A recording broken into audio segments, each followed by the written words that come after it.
In today's politics, And yeah, if you are to looking say at the Congress least. right now and you're like, man, I got to be part of that thing.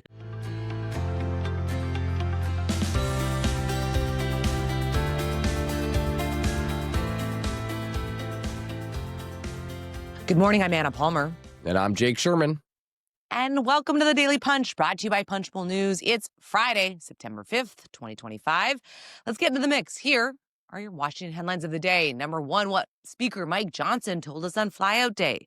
Number two, the latest in the redistricting wars. Hint, hint, Maryland is up next, possibly. And number three, Ashley Hinson picks up some big GOP endorsements in her race to replace Joni Ernst in the Iowa Senate seat. All right, Jake, let's get to it. We had a very busy week this week. We launched Flyout Day, our new YouTube weekly show. Speaker Mike Johnson came to the Punchbowl News Townhouse. I think you're calling it the Global International Studios. Global headquarters, global world headquarters, yes. Exactly. But he had a lot on his mind, and he shared some very newsy nuggets. Yeah, I think this was streaming to all of our international bureaus, Anna. They were in Asia. They were up, we taped this. They were up late at night watching this. It was very exciting for the global Punchbowl News world. Anyway, back to reality. Mike Johnson had a very newsy interview with us. And the most newsy thing is something, it dovetails off of what we talked about yesterday and what we wrote about yesterday. Obamacare subsidies. Mm-hmm. These are these premium tax credits that are that were put in place in COVID to help people on Obamacare pay for their insurance. Remember, rates go up November 1. The subsidies expire at the end of the year. Democrats want to extend those policies as part of a government funding bill. Johnson said, I don't love the policy, okay, but I understand the political realities and the realities of people on the ground. Remember, Anna, I'll pause this quote for a second and say that 9 Republicans put out a bill, vulnerable Republicans put out a bill on whatever day that was, Thursday. We scooped it in the AM edition saying that they wanted to extend this thing for a year. Johnson said, we don't want anyone to be adversely affected by the policy, by getting rid of these subsidies. It's a big deal. Democrats are going to read this and say Johnson's open to dealing on this. Now, they could shrink the subsidies. They could means test it. They could do all sorts of things. But this is a big development in the fight for, in the fight for government funding at the end of the month. And because Democrats are going to want to get this attached to government funding. What say you on the rest? Yeah, I mean, listen, I think it was an interesting nod to reality, right? Yes, I mean, I think in the sense of he is trying to find a pathway forward. I think if there's one thing that my takeaway from that part of the conversation is that Speaker Mike Johnson is not wedded to any specific pathway forward, whether it's a short-term or it's a long-term CR. He says that he wants to change the way Washington does business, that we should be doing these appropriations bills. Of course, we're not going to get 12 appropriations bills before the end of September. But he was basically saying when it came to Obamacare subsidies, it wasn't a red line for him. Right. And that, I think, is telling in so much as particularly you look at Senate Republicans. It's not just the handful of House Republicans who have their bill in the House, but there's a lot of Senate Republicans, too, who are concerned about these Obamacare premiums rising, about their constituencies getting letters in the next, couple months on this issue, particularly as they all are staring down a lot of them re-election in the midterms and the fact that the big, beautiful bill isn't doing as well as Republicans had hoped. Yeah, that's right. And let's just also say he talked about redistricting, and he blamed Democrats for starting the redistricting battles. He was very circumspect. He said, this is not up to me. Of course, it's not up to him. Of course, it's not. But it is up to the White House is the one that pushed this thing. And Johnson I don't think he could have put a stop to it, but he had a lot of members complaining to him all recess, and he kind of hinted at that. He said, I've told my members this. And I could sense the angst in his voice, to be honest with you. And let's just say that this is a pain point for Mike Johnson. A lot of news, Anna, that he made in this interview, which is live on YouTube, live on our feed, our podcast feed. So you should, if you are listening to this or watching this, you should be able to get it. You should be able to get it a million ways at the top of the newsletter this morning as well. And we will be pushing out individual clips from this interview, including the amazing, what I just thought was an amazing reporter conversation with Manu Raju of CNN and Jackie Kucinich of the Boston Globe and you and me. And the music here, Anna, is brought to you by Humphreys McGee, a jam band, which I'm surprised you let me use in this episode and in this show. So I'm very grateful to you for that.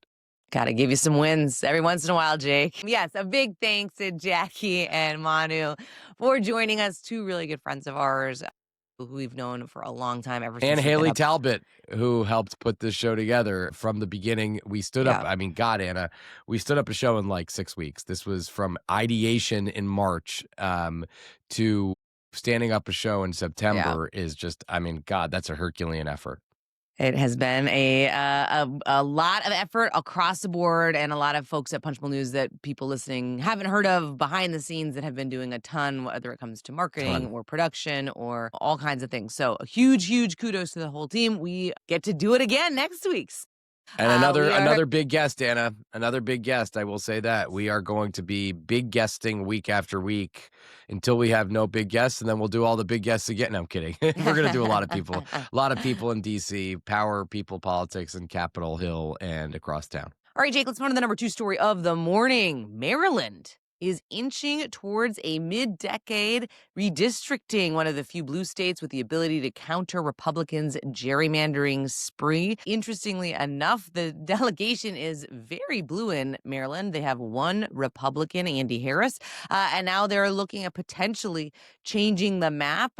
You know, as we've talked so much about on the Republican side, but this is one of those rare pickup opportunities for Democrats.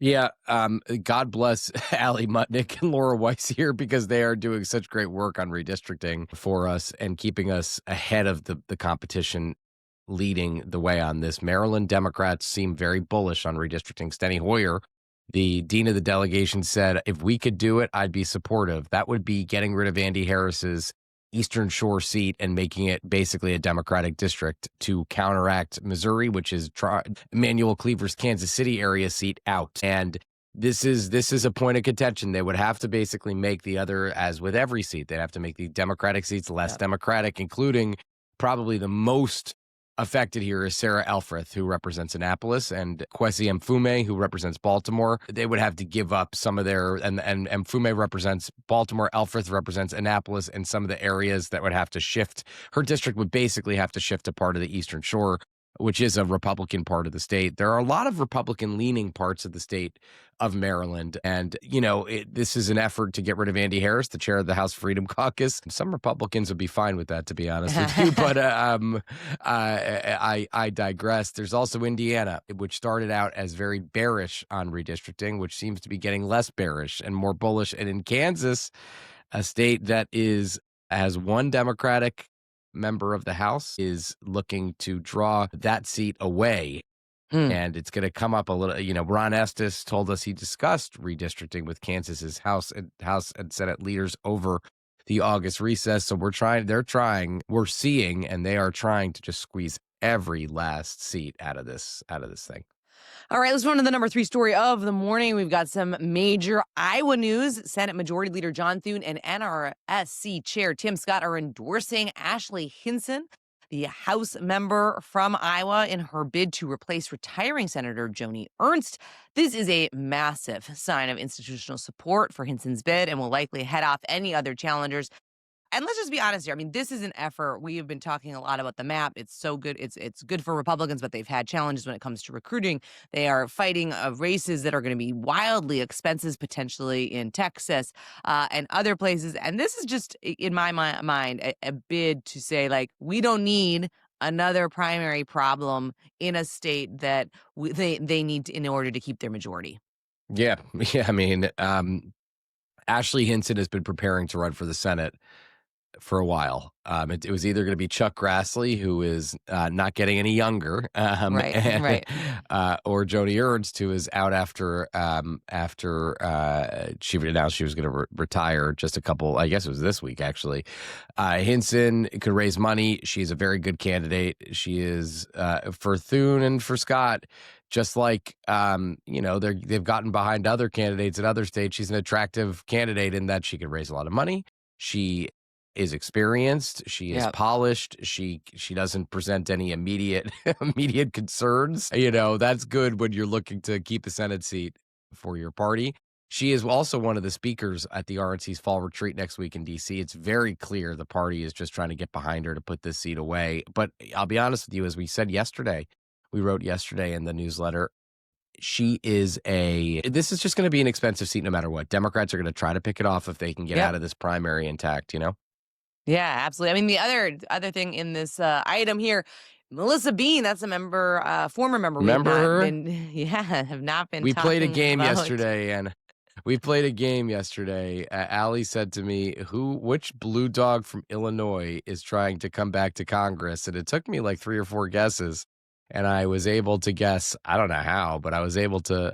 Melissa Bean popped to the top of my head at some point. She lost 15 years ago, but is looking to make a comeback. She represented the suburban Chicago suburbs from 2005 to 2011, was beaten in an upset by Republican Joe Walsh in the 2010 GOP wave. But now she is looking at as a safe Democratic seat.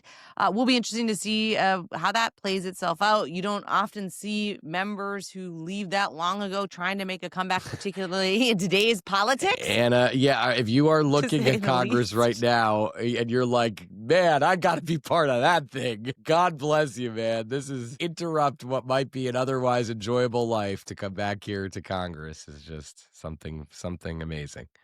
All right, we are going to leave it there. We've got some job news. Lauren Fine from Steve Scalise's office is leaving Capitol Hill. She is going over to Google. Some other items as well in the newsletter. Encourage you to check those out at punchbowl.news. You can sign up for our free morning newsletter. As always, we appreciate you listening to the Daily Punch. Please share it on social media. Tell your friends. It's the best way for folks to find out about us. And of course, you've heard us talk about Flyout Day. We would love to hear your feedback. We hope you enjoy it. Our take on a different kind of show. Skip the punditry and just get into what is actually happening when it comes to power people and politics in Washington. So check that out as well. Have a great day and stay safe, everybody.